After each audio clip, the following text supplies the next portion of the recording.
বিশ্ব স্বাস্থ্য সংস্থা দক্ষিণ পূর্ব এশিয়ার আঞ্চলিক পরিচালক ও বাংলাদেশের সাবেক প্রধানমন্ত্রী শেখ হাসিনার কন্যা সাইমা ওয়াজেদ পুতুলের সূচনা ফাউন্ডেশনের 14টি ব্যাংক হিসাব অবরুদ্ধের আদেশ দিয়েছে আদালত।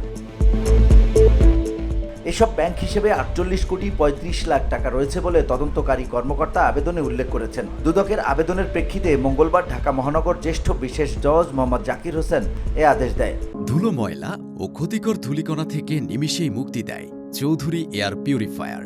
এর শক্তিশালী সাকশন ঘরের কোনায় কোনায় লুকিয়ে থাকা সকল ধুলা টেনে ফিল্টার করে এবং বের করে আনে নির্মল ও স্বাস্থ্যকর হাওয়া। আবেদনে বলা হয়েছে, সাইমা ওয়াজেদ পুতুলের বিরুদ্ধে তার মা সাবেক প্রধানমন্ত্রী শেখ হাসিনার যোগসাজশে বিশ্ব স্বাস্থ্য সংস্থার নিজস্ব দলিলের বিধি, নীতিমালা ও নৈতিক মানের সুস্পষ্ট লঙ্ঘনের মাধ্যমে ও সরকারের বিভিন্ন প্রকল্পের অর্থ আত্মসাতের মাধ্যমে শত শত কোটি টাকা অবৈধভাবে উপার্জন করে মানি লন্ডারিংয়ের মাধ্যমে বিদেশে পাচারের অভিযোগ রয়েছে।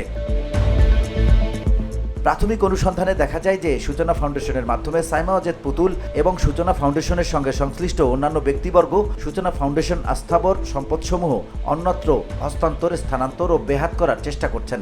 অনুসন্ধান নিষ্পত্তির সম্পদ হস্তান্তর, স্থানান্তর বা বেহাত হলে পরবর্তীতে উক্ত টাকা উদ্ধারকরণ দুরূহ হয়ে পড়বে। অনুসন্ধানকালে এ পর্যন্ত প্রাপ্ত তথ্য মোতাবেক পুতুলের স্বার্থ সংশ্লিষ্ট অস্থাবর সম্পদের তথ্য পাওয়া গেছে, যা মানি লন্ডারিং প্রতিরোধ আইনের বিধান মতে অবরুদ্ধ করা একান্ত আবশ্যক। আদালত আবেদন মঞ্জুর করে আদেশ দেয়। VOD Bangla news desk.